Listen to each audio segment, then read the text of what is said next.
It's Brodes kicking it with you until 6 o'clock for the next 3 days. I'm back. Back in business. Daughter number 2 born. Now we got 2 running around. Should be fun. Should be interesting. We'll factor that into the show for my side topic as we get going. And, of course, 215-592-9494 is the phone number to hop on board. We must start with the 76ers, though, because I'm angry. There's no sugarcoating it. I am back to being pissed off when it comes to thinking about my basketball team. Because something is getting criminally overlooked and disregarded. And it's embarrassing that it's getting overlooked and disregarded, but that's what happens when apathy sinks into our bloodstream. And I'm here to say no more apathy when it comes to the Sixers. We must get our basketball team back.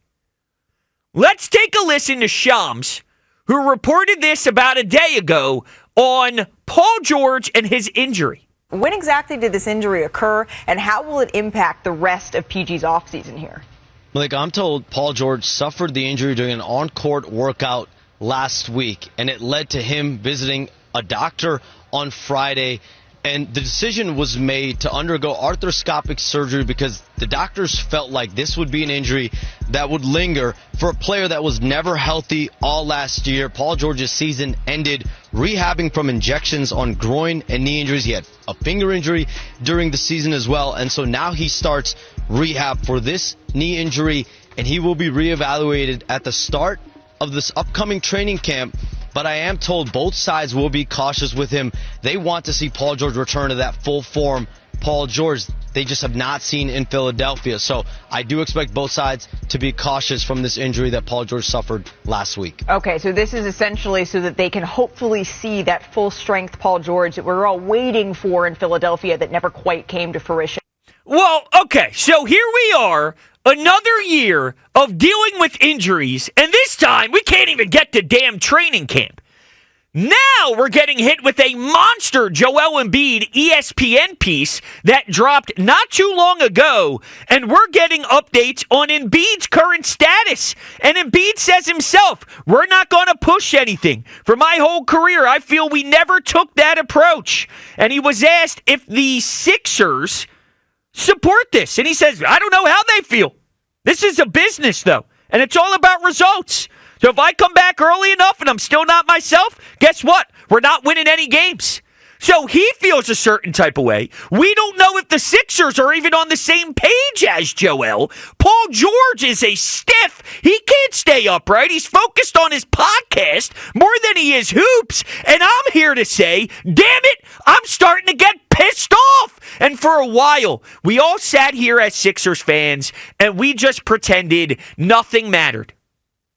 Out of sight, out of mind.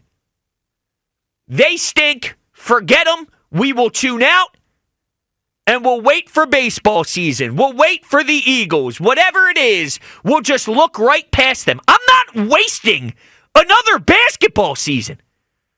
I need them when it becomes October, when it becomes November, just to sprinkle in nicely throughout the start of our football campaign. And I deserve more than what I'm getting out of this franchise right now.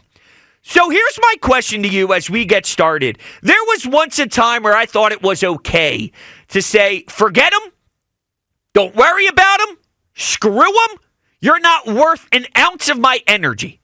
But I actually went backwards in my stages of grief. I'm back to anger. And I want to know when it comes to the Philadelphia 76ers and the stages of grief. Anger? Apathy. You could throw depression in there. That's one of them. Sports depression, of course.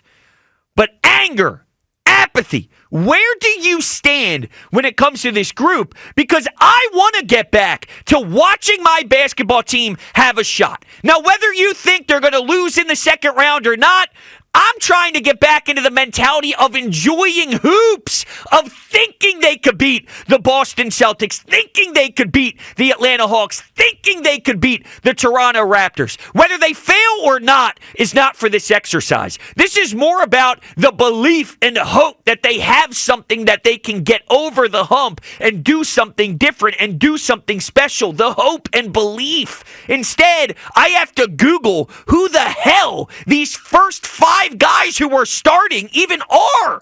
That's what I did last season. I had to Google every single one of them and say, who the hell is he? Where did he play? How many games has he played? I didn't know any of them. We got to get back to a point where we can consume legitimate basketball on a day-to-day basis.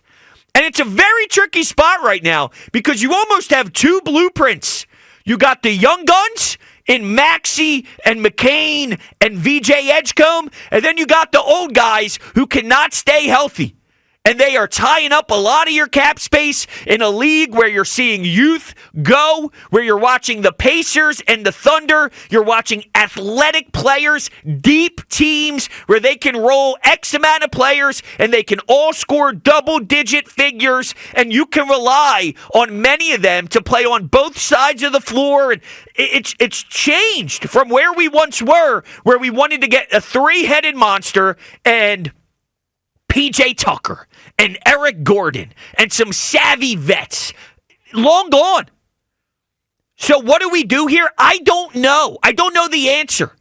We're going to have to talk this through together at 215-592-9494. But I'm here to say there's no more just slithering through and maneuvering through if you're the Sixers and you don't get any repercussions for the disaster that you are. It's time for us as a city to put our foot on the gas, put our Timberland steel-toe boots on their neck, and essentially threaten them. Butters. We got to. We must. Because I'm not going to waste another basketball season where it's just ho-hum and we are 1 foot in, 1 foot out. Enough is enough. I need urgency. I need realness. I need a team that I can get behind that is competent. We have incompetent right now. And I know it's a low bar, and it's not where we truly want to be, but I just can't sit and get stuck. That's problematic. It's a disgrace, quite frankly. We can't just sit here and have our feet stuck in quicksand, and we just stay. And we accept it. I'm not accepting it. I need to get to the point where I get to watch Joel Embiid operate from the nail. I got to get to a point where I'm watching Tyrese Maxey run around the court at 1,000% and nobody can keep up with his speed. I need to watch Jared McCain just kick things right into gear where he was once he got injured and we were all crushed at that time. I need him to step up and play the way he was performing right then and there and not skip a beat. I need to see VJ Edgecombe play downhill. That mid-range jumper in his first NBA Summer League game before the whole thumb nonsense, he was cooking. He was eating. He was making some nice jimmies. I need to see that on a Monday night, a Wednesday night, a Friday night, every other night throughout this wintertime. When it comes to the stages of grief, I am back to anger. I took 7 steps backwards. It's no longer, what are you going to do? Another injury to a big-time player. What are you going to do? Another huge acquisition that is basically a nobody at this point in Paul George. Typical Sixers. I'm not accepting typical Sixers anymore. That's over with.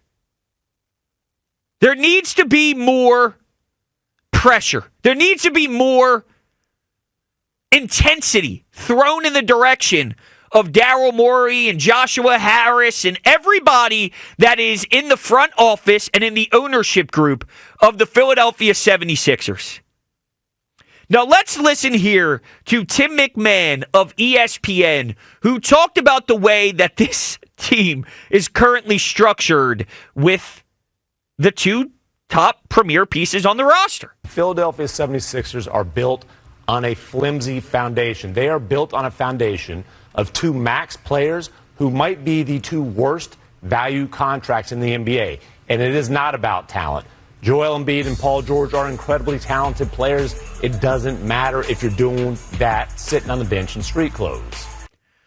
So you look at the way this thing is all structured, and I know it's nobody's surprise that we are here with Daryl Morey, with Paul George being this old, getting paid this much money, and we probably could have seen the writing on the wall, but they backed themselves into such a corner over all the decisions that were made through the Ben Simmons, the James Harden, the now Paul George experience, and I get it, right? They had to take a couple of swings at it with Joel Embiid playing at the highest that he was playing prior to the most recent injuries. But seriously, I mean, we are at a point now with this team that the last thing we can do as a fan base is just put both of our hands up and shrug. I can't do that. I can't do it. 215-592-9494. As we get to the phones, I want you to think about this. Do the Sixers even deserve this type of energy that I'm giving? Am I wrong to care this much? Is it warranted to pretend they don't exist? Is that what we should do? And then once we maybe hit their pocketbooks, maybe that's what moves the needle for them? I don't know. People like that approach. But it makes me very uncomfortable. Because when I get angry in my stages of grief, I can't accept. I like to apply pressure and get loud. You think I'm loud now? This is when things really get intact. This is where we really kick things into gear.